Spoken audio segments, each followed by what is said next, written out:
A ceia do Senhor na igreja primitiva. Os discípulos se reuniam no primeiro dia da semana para participar da ceia.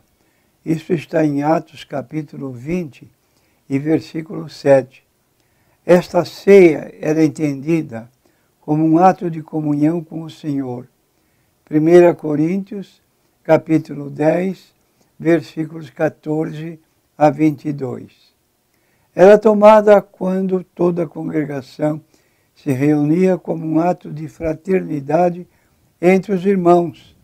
1 Coríntios 11, versículos 17 e 20. Cada cristão era obrigado a examinar-se para ter a certeza de que estava participando da ceia de um modo digno. 1 Coríntios, capítulo 11, versículos 27 a 29. E algumas observações sobre a ceia do Senhor.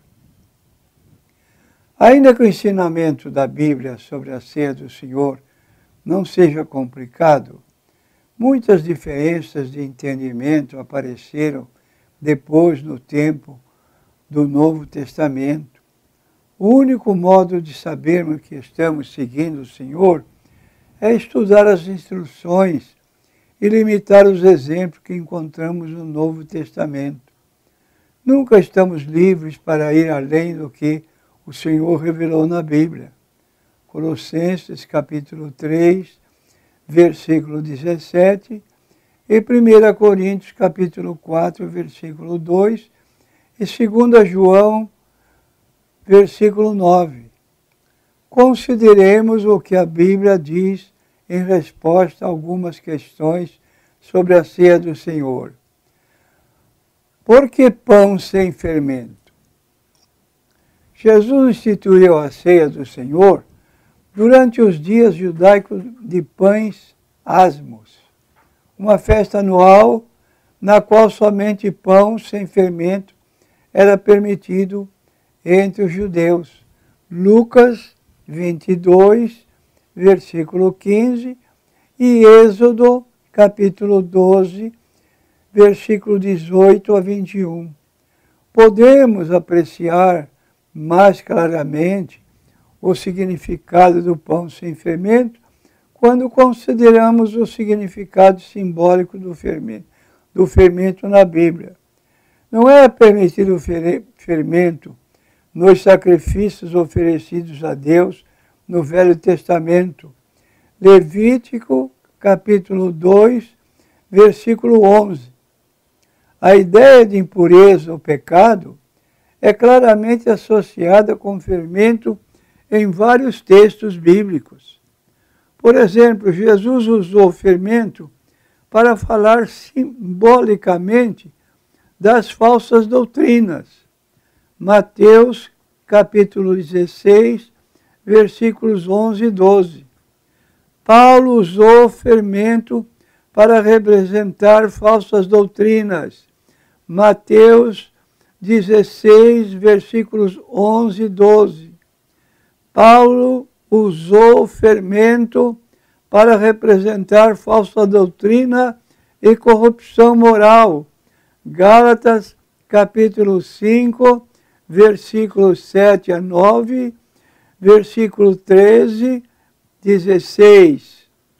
E ainda 1 Coríntios, capítulo 5, versículos 6 a 9. É plenamente adequado, então, que o sacrifício perfeito e sem pecado do próprio Filho de Deus seja representado por pão sem fermento. Lançai fora o velho fermento, para que sejais nova massa, como sois de fato, sem fermento. Pois também Cristo, nosso Cordeiro Pascal, foi imolado. Por isso, celebramos a festa não com o velho fermento, nem com o fermento da maldade e da malícia, e sim com os asmos da sinceridade e da verdade. 1 Coríntios, capítulo 5, versículos 7 a 8. Quando devemos celebrar a ceia? Jesus mostrou aos seus discípulos como participar deste memorial, mas não especificou quando. Aprendemos quando os primeiros cristãos observaram a ceia pelo exemplo dos discípulos em Tróade. No primeiro dia da semana, estando nós reunidos com o fim de partir o pão, Atos 20, versículo 7. Quando seguimos este exemplo e participamos da ceia do Senhor uma vez por mês, relembramos frequentemente o sacrifício que Jesus fez por causa de nossos pecados. Quando meditamos sobre o Salvador, sofredor no domingo, é mais fácil resistir a tentações durante o resto da semana. Quando entendemos o alto preço que Jesus pagou por nossos pecados, esforçamo-nos para evitar qualquer coisa que possa magoá-lo e tornar vão seu sacrifício. Hebreus capítulo 10, versículos 24 a 31. Onde vamos participar da ceia?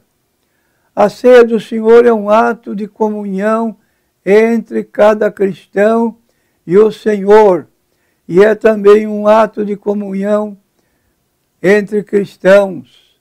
Em Atos 20, versículo 7, os discípulos se reuniram para partir o pão.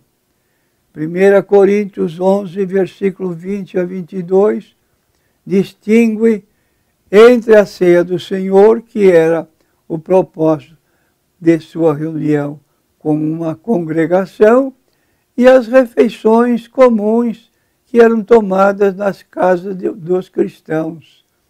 Não encontramos nenhuma autoridade na Bíblia para participar da ceia do Senhor a sós ou fora da Assembleia da Igreja.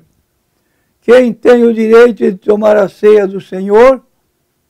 A ceia do Senhor é um ato espiritual partilhado pelo Senhor com aqueles que estão em fraternidade com Ele. Jesus não ofereceu o pão e o cálice a todos, mas aos seus discípulos. Mateus 26, 26. Aqueles que estão servindo ao diabo não têm o direito de partilhar desta refeição com o Senhor. 1 Coríntios capítulo 10, versículo 16 a 22. João conta-nos que somos aptos a participar com Deus na comunhão espiritual somente se andarmos na luz do seu caminho. Está escrito, ora, a mensagem que da parte dele temos ouvido e vos anunciamos é esta, que Deus é luz, e não há nele treva nenhuma. Se dissermos que mantemos comunhão com ele e andarmos nas trevas, mentimos e não praticamos a verdade. Se, porém, andarmos na luz, como ele está na luz, mantemos comunhão uns com os outros, e o sangue de Jesus, seu Filho, nos purifica de todo pecado. 1 João, capítulo 1, versículos 5 a 7. Somente aqueles que já foram batizados para entrar na comunhão do corpo de Cristo devem participar da ceia do Senhor. Atos capítulo 2, versículo 38, Gálatas capítulo 3, versículos 26 a 28. O que significa participar indignamente? Cada um que participa da ceia do Senhor deverá examinar-se para estar certo de que está participando de maneira correta, discernindo o verdadeiro significado do memorial. Por isso, aquele que comer o pão ou beber o cálice do Senhor indignamente será réu do corpo e do sangue do Senhor. Examine-se, pois, o homem a si mesmo, e assim coma do pão e beba do cálice, pois quem come e bebe sem discernir o corpo do Senhor, come e bebe juízo para si. 1 Coríntios, capítulo 11, versículos 27 a 29. E a palavra indignamente, entre aspas, é frequentemente mal entendida. Ela não descreve a dignidade da pessoa. Ninguém é verdadeiramente digno de comunhão com Cristo. Esta palavra descreve o modo de participar. A pessoa que não leva a sério esta comemoração está brincando com o sacrifício de Cristo e está se condenando por não discernir o corpo de Cristo.